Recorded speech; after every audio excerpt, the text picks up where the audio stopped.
예, 여러분 반갑습니다. 어반입니다.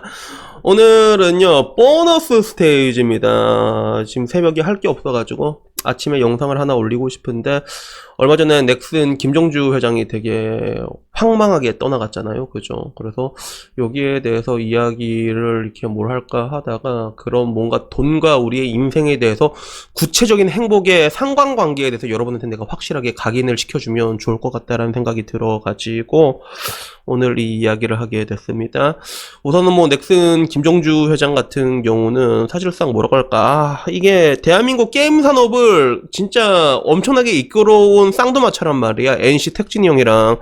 그래서 나도 옛날에 바람의 나라 오지게 했었거든. 그 건곤대나 이거 해본 사람은 뭔지 알 거다, 그치? 근데 되게 안타까운 거는, 사실 이 사람은 공과가가 너무나 명확한 사람이야. 대한민국의 게임 산업을 엄청나게 발전시킴과 동시에 그 대한민국의 게임판을 강원랜드로 만들었지, 그치? 강원랜드로 만든 그런 장본인이기도 한데, 뭐 오늘은 이 사람들의 뭐 공과과에 대해서 얘기하고 싶은 건 아니고, 그냥 말 그대로 돈이 억대가 아니라 조 단위로 가진 김정주 회장의 그런 이해할 수 없는 우울증에 근데 사실 답이 없거든. 그걸 두고 사람들이 말이 많아가지고 여러분에게 진짜 구체적으로 돈과 행복에 대해서 상관관계를 명확하게 한번 알려주는 건 나쁘지 않을 것 같다라는 생각이 들어가지고 이렇게 이야기를 하게 됩니다. 흔히 뭐 그런 얘기 많이 들었잖아요. 여러분 뭐 월급 뭐 600부터는 뭐 돈 많이 벌어도 행복하지 않다 뭐 이런 얘기 많이 들었지, 그지? 그런 것들이 있어가지고 그런 소득과 행복도의 관계에 대해서 사람들이 많이 관심을 가지고 있고, 이거는 비단 한국뿐만 아니라 미국에서도 마찬가지였거든요. 그래서 미국에서도 여기에 대한 조사를 한 게 있습니다. 되게 유명한 조사인데, 미국 포브스지에서 선정한 100대 부자 중 49명을 이렇게 행복도를 조사한 게 있거든요. 근데 이 결과가 되게 재미있게 나왔어. 그래서 행복도가 어떻게 나왔냐면, 실제로 이 엄청난 부자들의 행복도와 미국의 평균 사람들과의 행복도가 그렇게 큰 차이가 나지 않게 나왔어. 7점이 만점인데 부자가 5.82가 나왔는데 평균 미국인이 5.34밖에 나오지 않았거든. 그래서 나는 맨 처음에 이게 행복도를 도대체 어떻게 측정할까, 난 그게 좀 궁금해가지고 이 질문이 어떤 건지 한번 봤거든. 근데 질문이 되게 좀 재밌는 질문이에요. 뭐 예를 들면 그런 거예요. 뭐 당신의 뭐 하루는 좀 어떤 편입니까? 이렇게 해서 일하는 거에 대해서 만족감이 높으세요? 아니면 주변 사람과 사이는 좋으십니까? 그리고 심지어 그런 질문도 있어. 당신이 정말로 힘들 때 돈을 빌려줄 사람이 있습니까? 이런 거 있잖아. 여기서부터 하루에 몇 번 웃습니까? 이런 질문들로 그런 것들을 이렇게 정하더라고요. 그래서 되게 재미있었던 거는, 나도 근데 느끼는 게, 미국인의 경우는 부자와 평균 미국인이 별 차이가 날 수가 없는 게, 내가 만났던 미국인들을 보면 마인드가 좀 약간 달라요, 미국인들은. 그게 유럽 애들이랑, 유럽 새끼들이랑 미국 애들 놓으면 바로 차이가 나거든. 미국 쪽 사람들은 되게 유쾌했던 걸로 기억해. 되게 재밌어요. 특히 내 경험상 캘리포니아 애들이 좀 그랬어. 그럼 바닷가가 있어서 그런 건지는 모르겠는데, 마인드 자체가 지금을, 현재를 즐기자라는 느낌이 되게 강해요, 미국 사람들은. 그러니까 현재 내가 누릴 수 있는 최대치를 누린다는 거지. 그러니까 한국 사람들은 내가 지금 누릴 수 있는 걸 참고 미래를 위해서 투자하자, 약간 이런 느낌이잖아, 우리는.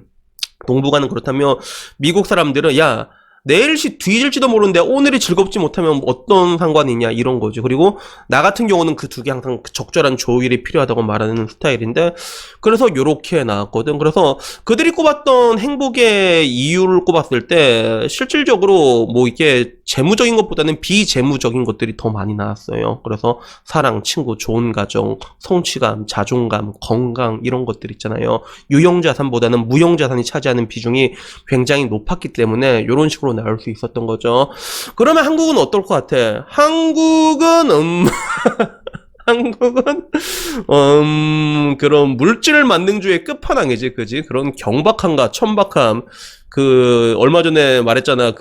내 동생 아들내미 도연이라고 있단 말이야. 와가지고 엄마한테 물어봤대. 어머니, 저희 집 벤츠는 비싼 벤츠예요? 애들이 벤츠는 좋은 건 알아. 근데 그걸로 끝나지 않은 거야. 저희 집 벤츠는 비싼 벤츠예요? 이걸 물어본대, 이게. 그래서 야, 진짜 얼마나 어른들이 진짜 거지같이 굴었으면 애들까지 이렇게 되나 싶을 정도로 그런 물질 만능주의. 우리 대한민국 엄청 심하잖아. 그런 것들 명금 시험만 봐도 알 수가 있는데. 근데 그런 한국에서 테스트를 했을 때 어떤 결과가 나온 줄 아세요, 여러분? 되게 재밌는 결과가 나왔습니다. 이게 15년 전 결과긴 한데, 여기서 보면 그 행복도를 소득을 이제 10분위로 나눠서 했거든요. 10분위. 그래서 뭐 월 50만원 미만, 뭐 100, 200, 200, 300, 300, 400, 400, 600 이런 식으로 나눠가지고 1000만원까지 해가지고 쫙 났는데, 진짜 재밌는 게 소득에 따라서 계속 행복 지수가 올라가요. 쭉쭉쭉쭉쭉 올라가다가 이게 600에서 800 구간대부터 약간 주춤해. 600에서 800까지는 별 상관이 없어. 그리고 800에서 1000까지도 별 상관 없다가 1000만원이 넘어가면 행복 지수가 갑자기 팍 떨어집니다. 이런 결과가 나오더라고.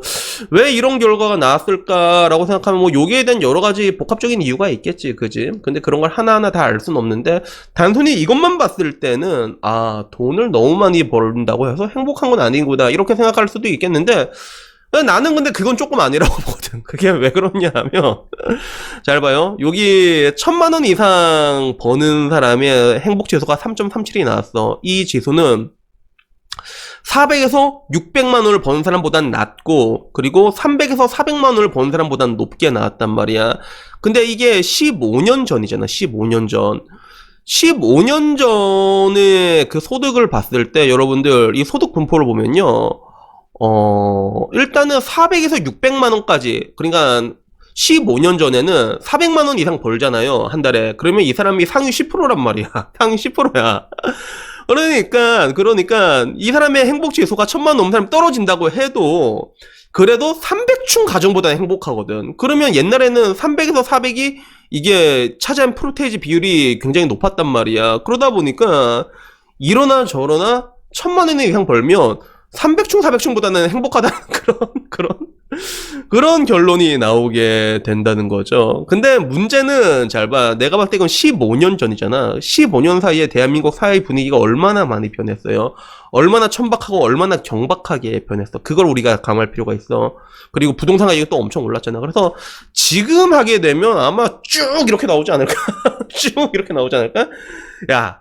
옛날에는 300, 400이 상위 클래스였지 지금은 300이면 또 충소리 든단 말이야. 충소리 들어. 와이프한테 야 내가 이러려고 너랑 결혼한 줄 알아?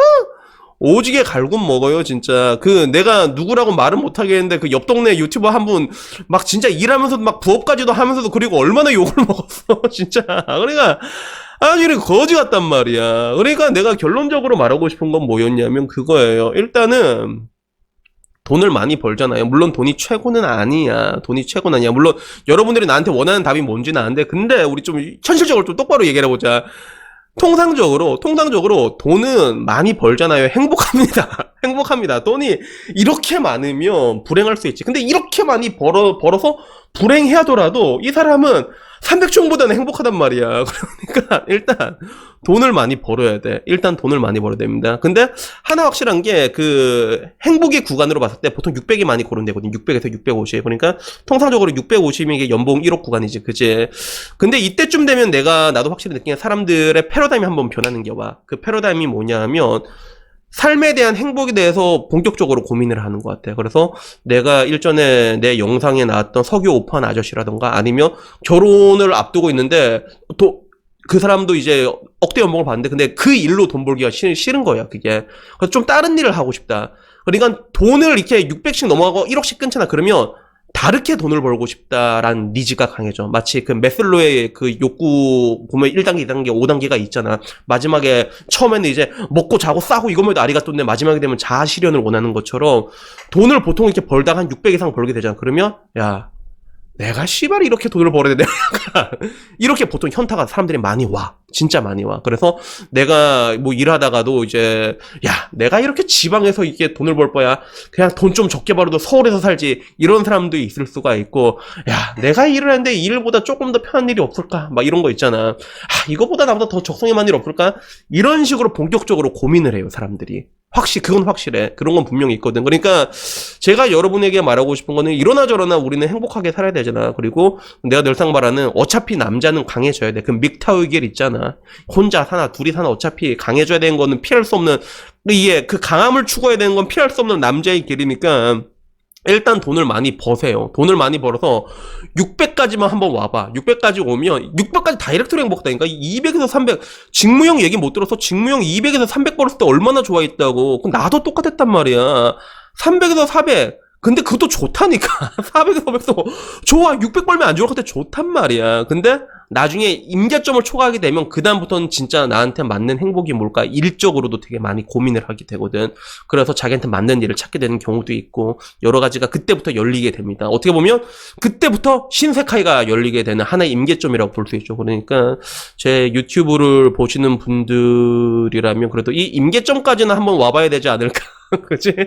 가는 방법. 일반 직장인으로는 힘들지. 하지만 이게 머리를 쓰면 여러 가지 방법은 있거든요. 뭐 파이프라인을 늘리는 방법도 있고 여러 가지가 있으니까 각자 도전을 하셔가지고 우리가 그래도 600까지만 한번 가보자. 600까지면 다이렉트로 행복해지거든. 쭉 행복해지니까 여튼 결론적으로 제가 얘기하고 싶은 건 그거였습니다. 돈이 나도 사실 그래. 여러분 돈 많이 없어도 행복하게 살 수 있어요. 이런 얘기 그것도 맞는 말이지. 마인드 셋에 따라가지고 돈 많이 안 벌어도 편하게 살면 행복해질 수 있단 말이야. 근데 통계적으로 봤을 때는 600까지는 행복이랑 다이렉트거든. 그게 쭉 올라가니까 우리가 거기까지는 한번 이제 가볼 필요가 있지 않을까 하는 생각이 들어가지고요.